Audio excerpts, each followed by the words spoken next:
नमस्कार। News room में आप सभी का स्वागत है। उत्तर प्रदेश की योगी सरकार ने देश के उन दुश्मनों के खिलाफ मोर्चा खोल रखा है जो हिंदुस्तानी धरती पर रहते हुए पाकिस्तान के लिए काम कर रहे हैं। हम आपको बता दें कि Uttar Pradesh anti terrorist squad यानी एटीएस एक अभियान चलाकर पाकिस्तान के लिए जासूसी कर रहे लोगों की धरपकड़ कर रही है। इस कड़ी में कुछ महत्वपूर्ण गिरफ्तारियां हुई हैं, जिनमें वाराणसी का एक 45 वर्षीय निवासी तुफैल आलम प्रमुख है। उसको पाकिस्तान प्रायोजित नेटवर्क के लिए जासूसी करने और भारत की संप्रभुता व आंतरिक सुरक्षा को अस्थिर करने की कोशिश के आरोप में गिरफ्तार किया गया है। बताया जा रहा है कि आरोपी तुफैल आलम को आदमपुर इलाके से गिरफ्तार किया गया। एटीएस अधिकारियों के अनुसार तुफैल ने पाकिस्तान समर्थित संगठन द्वारा संचालित कई व्हाट्सएप ग्रुपों में शामिल होकर भारत की आंतरिक सुरक्षा से जुड़ी संवेदनशील जानकारी पाकिस्तानी संपर्कों के साथ साझा की।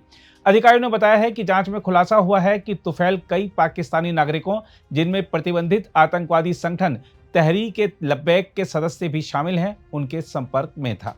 वह अक्सर भड़काऊ सामग्री साझा करता था, जिसमें मौलाना साद रिजवी के वीडियो और गजवा-ए-हिंद, बाबरी मस्जिद का बदला और भारत में शरीयत कानून लागू करने से संबंधित संदेश शामिल थे। उसने राजघाट, नमोघाट, ज्ञानव्यापी, रेलवे स्टेशन, जामा मस्जिद, लाल किला और निजामुद्दीन दरगाह जैसे महत्वपूर्ण स्थलों की तस्वीरें और विवरण भी पाकिस्तानी नंबरों के साथ साझा किए थे। बताया जा रहा है कि तुफैल ने वाराणसी के अन्य स्थानीय लोगों को भी इन व्हाट्सएप समूहों के लिंक भेजे थे और वह 600 से अधिक पाकिस्तानी नंबरों के साथ संपर्क में था। वह पाकिस्तान के फैसलाबाद की निवासी नफीसा नामक एक महिला के भी संपर्क में था, जिसका पति पाकिस्तानी सेना में कार्यरत है। अधिकारियों ने बताया है कि लखनऊ स्थित एटीएस थाने में भारतीय दंड संहिता की धाराओं 148 और 152 के तहत प्राथमिकी दर्ज की गई है और तुफैल को आगे की कानूनी कार्रवाई के लिए सक्षम न्यायालय के समक्ष पेश किया जाएगा। एटीएस के एक अधिकारी ने बताया है कि तुफैल अत्यंत कट्टरपंथी प्रतीत होता है, क्योंकि वह पाकिस्तान आधारित प्रतिबंधित आतंकवादी संगठन तहरीक-ए-लब्बैक के नेता मौलाना साद रिजवी के वीडियो और बाबरी मस्जिद विध्वंस का बदला लेने से संबंधित सामग्री साझा करता था। इसके अलावा उत्तर प्रदेश के गौतम बुद्ध नगर जिले के नोएडा से हारून नामक शख्स को गिरफ्तार किया गया है। इस संदर्भ में एटीएस अधिकारियों ने एक प्रेस नोट साझा करते हुए बताया है कि गौतम बुद्ध नगर से गिरफ्तार किए गए आरोपी की पहचान मोहम्मद हारून निवासी सीलमपुर दिल्ली के रूप में हुई है। वह पाकिस्तान उच्चायोग नई दिल्ली में कूटनीतिक आड़ में कार्यरत पाकिस्तानी आईएसआई एजेंट मुजम्मिल हुसैन के साथ संवेदनशील जानकारी साझा कर रहा था। हम आपको बता दें कि मुजम्मिल हुसैन को बुधवार को पर्सोना नॉन ग्रेटा घोषित कर भारत छोड़ने का आदेश दिया गया था। एक वरिष्ठ एटीएस अधिकारी ने बताया कि मोहम्मद हारून, जो कबाड़ का कारोबार में शामिल था, वह पाकिस्तान में अपने रिश्तेदारों से मिलने के लिए वीजा प्राप्त करने की कोशिश के दौरान मुजम्मिल हुसैन के संपर्क में आया था। इसके बाद वह मुजम्मिल का एजेंट बन गया और पैसे के बदले वीजा प्रक्रिया में मदद के लिए उसे ग्राहक उपलब्ध कराने लगा। उन्होंने कहा कि बाद में हारून मुजम्मिल हुसैन के निर्देश पर उसी पैसे को विभिन्न लोगों को ट्रांसफर भी करता था। वह राष्ट्रीय सुरक्षा से संबंधित महत्वपूर्ण जानकारी भी सीधे साझा करता था। बहरहाल, आइए आपको दिखाते हैं नोएडा से पकड़े गए हारून के घर वाले क्या कह रहे हैं। ये ऐसा हुआ, दो शख्स आए सिविल वर्दी के अंदर।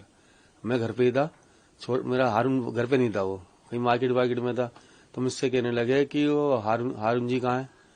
तो उन्हें क्या बात है कि हम पासपोर्ट ऑफिस से आए, इंक्वायरी करने के नहीं है, वो अभी पाकिस्तान से वापसी आए हैं, उनकी इंक्वायरी करनी है। तो मैंने हारून को फोन करा। मैंने हारून कहाँ पर है, कह रहा यहीं हूँ पास में ही। तो कि पास में ही हूँ। तो मैंने ऐसे ऐसे बात है, वो इंक्वायरी करने आए हो पासपोर्ट की वापसी जो आया हो। कह रहे ठीक है आ रहा हूँ मैं। तो आया हो, उन्होंने हाथ बात मिलाया। कह रहे हमारे साहब जी आगे बैठे हुए हैं, उनसे सिर्फ वो फाइल पर साइन करने हैं कि वो जो वहां से इंडिया से जितने भी लोग आ गए, पाकिस्तान से इंडिया में आ गए हैं, उनको सब बुला रहे हैं और साइन करा के छोड़ रहे हैं कि कल जो अभी लफड़ा हुआ था इसका, इसी चक्कर के अंदर पूछताछ करनी है थोड़ी सी, छोड़ देंगे। तो वो छोटा भाई हमारा साथ चला गया। हम जब काफी देर हो गई तो हमने वापसी नहीं आए, तो हमने फोन मिलाया तो उन्होंने फोन नहीं उठाया। 5 कॉलें करी हमने, नहीं उठाया। फिर दोबारा मिलाया तो स्विच ऑफ कर दिया। फिर हमने 112 पे कॉल कर दी कि ऐसे से 2 शख्स आए थे, हमें किसी ने बताया कि वो स्कॉर्पियो में बिठा के ले गए उसे। तो 112 पे हमने कॉल करने का उनका कॉल आई कि कैसे कैसे हमने बताया ऐसे ऐसे ले गए। तो कह रहे चलो पता करते हैं, लेकिन पता नहीं हो पाया। फिर क्या नाम है इसका, अगर कोई ऐसी बात होती है हारून के अंदर तो मेरी कॉल पे वापसी क्यों आता है यहाँ पे, तो भग जाता हो। उसका आने का मतलब नहीं था और जरा से दिल में शक होता कि हाँ भी पाकिस्तान से कोई आया है। अब उन्हें जो बेफालतू में फंसाया गया। नहीं, पुलिस स्टेशन भी गए हम, सीलमपुर थाने गए थे। वहाँ पे एसओ साहब मिले, वो कह रहे हम ढूंढ रहे हैं, अभी पता नहीं चल पाया क्या बात है क्या नहीं है। फिर उसके अगले दिन जो है उनका फोन आया एसओ साहब का कि नवेटा के अंदर ऐसे कौन सी स्टाफ है वो उनके पास है, आप वहां देख लो। तो फिर हम वहां गए, वहां भी हमें कुछ नहीं मिला। फिर हमारे पास कॉल आई कि हम लखनऊ ले आ रहे हैं, तो फिर हम लखनऊ चले गए साथ में, लेकिन हमें थोड़ी देर हो गई तो हम मिल नहीं पाए। उन्होंने जेल भेज दिया। नहीं, ऐसा कुछ नहीं है। वो पाकिस्तान जाता था, उसने जो है वहां पे दूसरी शादी कर रखी थी, फिलहाल ही हुई थी 2 साल 3 साल, जो ये कंफर्म नहीं है मुझे, है ना। तो इसी वजह से वो अपनी वाइफ से मिलने वहां जाता था। ये नहीं कह रहे नहीं जाता, वो जाता था, लेकिन इसी वजह से जाता था वो। अब वो जो है मुजम्मिल, जो भी नाम हमने पहली बार ही सुना उनका नाम, अब उनके पास जाते होंगे तो उनके कोई रिलेशन से होगी बात, फोन बात हो गई एक आध दफा, तो उसी को उन्होंने वो बना लिया कि उनके साथ वो मिले हुए हैं। वो तो पाकिस्तान लास्ट टाइम कब गए थे? ये 5 अप्रैल को गए थे, 5 या 6 को शायद। 5 को गया और 25 को वापस। अब 25 को वापसी आ गए यहाँ पे। जब सब दिल्ली, वो इंडिया सरकार ने कहा कि वापसी आ जाओ, 48 घंटे का टाइम है आपके पास, तो वो वापसी, उस दौरान वापसी आ गए। उस टाइम जिस टाइम ये हुए थे दंगे, वो पाकिस्तान में ही थे। फिर हमने भी कॉल करके जल्दी वापसी आओ, यहाँ पे हालत खराब है, तो वापसी आ गए। 25 अप्रैल को वापसी यहाँ पे इंडिया में आ गए। तो क्या आपको ऐसा कुछ पता चला है कि वापस आने के बाद वो किसी और से मिले हैं? नहीं, पुलिस नहीं। कह रही है, पुलिस की तरफ से ये है कि वो कई बार पाकिस्तान आए गए और कुछ वो सेंसिटिव इन्फॉर्मेशन जो है वो पाकिस्तान को पहुंचा रहे हैं हमारे साइड से, ऐसा कुछ बात है? नहीं, ऐसा कोई बात नहीं। आसपास के लोगों के थ्रू कुछ आप लोगों को पता चला? आप आजकल जाके पूछ लो हारून के बारे में कि वो कैसा शख्स है। एक शख्स भी उसे गलत नहीं बता सकता। वो सबसे मिलनसार था और बहुत बढ़िया आदमी था। इससे अच्छा समझ लो, इतने बेहतरीन आदमी है वो, किसी का दर्द नहीं देख पाता वो। और लोग ही, जब ये कोविड हुआ था उसके अंदर राशन बांटा उनने, बहुत कुछ करा उनने। आप पूरे मोहल्ले में उसके बारे में एक शख्स भी नहीं कह सकता उसे गलत कि ऐसा शख्स काम में भी आ जाएगा। ये जो काम हुआ है, ये तो सिर्फ एक आध दफा कॉल हो गई होगी मुजम्मिल से, तो ये जो है उसी वजह से हुआ है। नहीं, कुछ भी बात नहीं, हो तो गलत हो ही नहीं सकता, गलत हो सकता, वो कभी भी गलत है ही नहीं। वो कितने साल से आप लोग यहाँ रह रही हैं? हमारी शादी भी नहीं हुई उससे पहले कि हमारे 12 साल की थी मैं यहाँ, जब से आए हम यहाँ। अब 12 साल से लगा लो, जवान हुए भी, शादी हुई, बच्चे हुए, सारे यहीं पे हुए सब। ये जो कहा जा रहा है कि उनका वीजा का काम करते थे, वो वीजा दिलवाते थे और वो उनसे मिले थे, यहाँ से कुछ इन्फॉर्मेशन है, ऐसी कोई बात कभी उन्होंने डिस्कस की कि कोई उनसे इस तरह की कोई ऐसी बात नहीं, वो हमें कोई बात नहीं बताई उसने, कभी नहीं बताया, कभी भी कोई सी बात भी नहीं बताई उसने, तो कभी नहीं बताई बात। पुलिस वाले जब आए थे उनको लेने के लिए, उनसे बात करने के लिए, उन लोगों से कोई ऐसी बात हुई होगी? मैं तो थी नहीं, मैं तो पंत में ही, मेरे हार्ट की परेशानी है मुझे भी, मैं तो पंत में थी। मुझे तो बाद में इन्होंने फोन करके बताया, अम्मी तुम्हारे बेटे ने मिल रहा है, जब भाग के आई छोड़ छाड़ के। तो क्या लगता है आपको कि ऐसा कुछ है, पुलिस ऐसा जो भी चीजें कह रही है? नहीं, गलत है, सब बेबुनियाद लगा रहे हैं उस पर बुनियाद। मेरा बच्चा ऐसा नहीं है, मेरा बच्चा बहुत बढ़िया है, बहुत। अब क्या बताऊं मैं तुम्हें, वो तो पाकिस्तान में भी दुख दर्द बांट लिया उसने, जो मुसीबत आ गई है उसकी मोहब्बत में। उन्होंने कहा ये कहाँ जाएगी, कोई रखने को राजी नहीं होगा।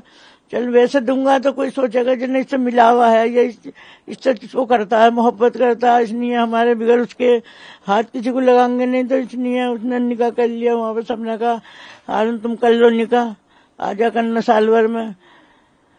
ये बात है बस, और कोई बात नहीं है। जाते थे अभी अप्रैल में पाकिस्तान गए हुए थे? हाँ, जब 5 तारीख को बार बार आते जाते थे या कभी कभी ऐसे जाते थे? नहीं, साल में जाता था, साल में यही वीजा देता था जो बता रही आप। हमें तो ये पता है वीजा तो वहाँ कोई भी जाके लाओगे तो लेगा, मिल जाएगा।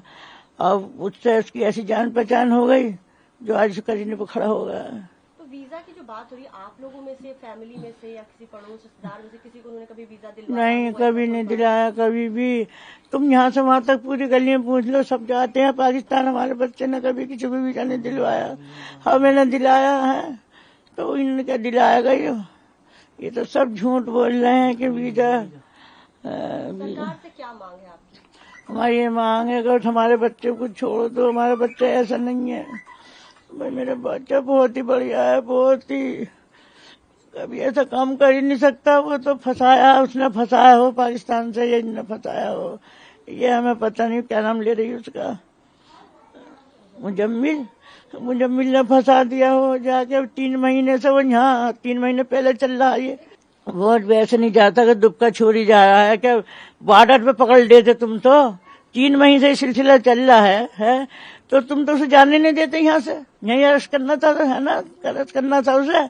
उसके बाद हारून गया है, अभी गया 5 तारीख को गया, 4 दिन नहीं हुए, तुम उसका बॉर्डर ही पार न करने देते, यही पकड़ लेते हैं। तुमने वीजा चलो उसने दिलाया तो तुमने तो क्या नाम है बॉर्डर क्रॉस कराया है। वो क्यों कराया है? वो गलत था, उससे मिला हुआ था, हुसैन से क्या नाम है उससे मिला हुआ था, तो तुम्हें जब उसे पकड़ना चाहिए था। तुमने यहाँ से उसे जाने दिया और मेरे बच्चे को तुमने फांस दिया। ये बहुत ही गलत करा मेरे बच्चे के साथ में, बहुत ही गलत हो रहा है। और फिर हमें मीडिया कल से सता रही है, कल से बार 20 आ गए 20। किस को हम जवाब दें? फिर यूँ कह रहे हैं कि इनके घर वाले जवाब सही नहीं दे रहे।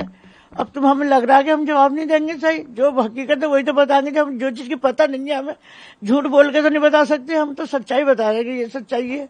सरकार से किसी से आप लोगों ने संपर्क करने की कोशिश की? कहीं कोई लेटर भेजा हो आपके थाने के एरिया के एमएलए जो है या फिर कुछ ऐसा, किसी बात करने की कोशिश की इस बारे में? नहीं, हम तो जानते भी नहीं ऐसी बात है, हम कहाँ से कर रहे हैं, हमें तो पता ही नहीं क्या होता है क्या नहीं होता है। नहीं मैम, मेरे शोहर बेकसूर हैं, ऐसा कुछ नहीं है, ऐसा कुछ नहीं है। उन्होंने शादी कर ली थी तो वो शादी के सिलसिले में उसके पास जाते थे, बाकी कुछ नहीं है। वीजा बाकायदा वीजा लगवाने जाते थे, वीजा मिला है उनको, वहां से भी बाकायदा उनकी इंक्वायरी से ही आते थे। ऐसा उन्होंने कभी भी गलत काम नहीं किया, ना हमें उनसे ऐसा लगा कि वो गलत है। घर पे ही रहते थे मेरे साथ, सब कुछ सही था शादी के बाद भी। कभी उन्होंने आपसे कुछ ऐसा शेयर किया, कुछ बताया? नहीं, वो मुझे कुछ कह रहा है इस टाइप की कोई बात नहीं, वो मुझसे कुछ नहीं कहते थे, बेकसूर है वो, बहुत अच्छे है मेरे शोहर। सरकार से क्या अपील है आपकी, क्या मांग है आपकी? मुझे यही मेरे शोहर को रिहा करते हैं, भेज दे मैं जल्दी से। बच्चे हमसे बहुत परेशान है, हम तो, मैं तो खुद इतने सारे ऑपरेशन हो गए हैं, वो भी हार्ट की मरीज है। क्या कर रहे होंगे वहाँ पे, क्या नहीं कर रहे होंगे। मेरी बात भी नहीं कराई उनसे, न मैं मिली, वहां से आ गई रात को, सुबह में आगे लगी, उनसे कोई बात भी नहीं हुई है। मेरी बात करा दो बस, मैं बात करना चाहती हूँ उनसे। अगर आप भी लेना चाहते हैं देश दुनिया की तमाम जानकारी तो आज ही सब्सक्राइब करें हमारे चैनल को। साथ ही नीचे दिए बेल आइकन को जरूर दबाएं ताकि हर अपडेट आप तक पहुंच सके।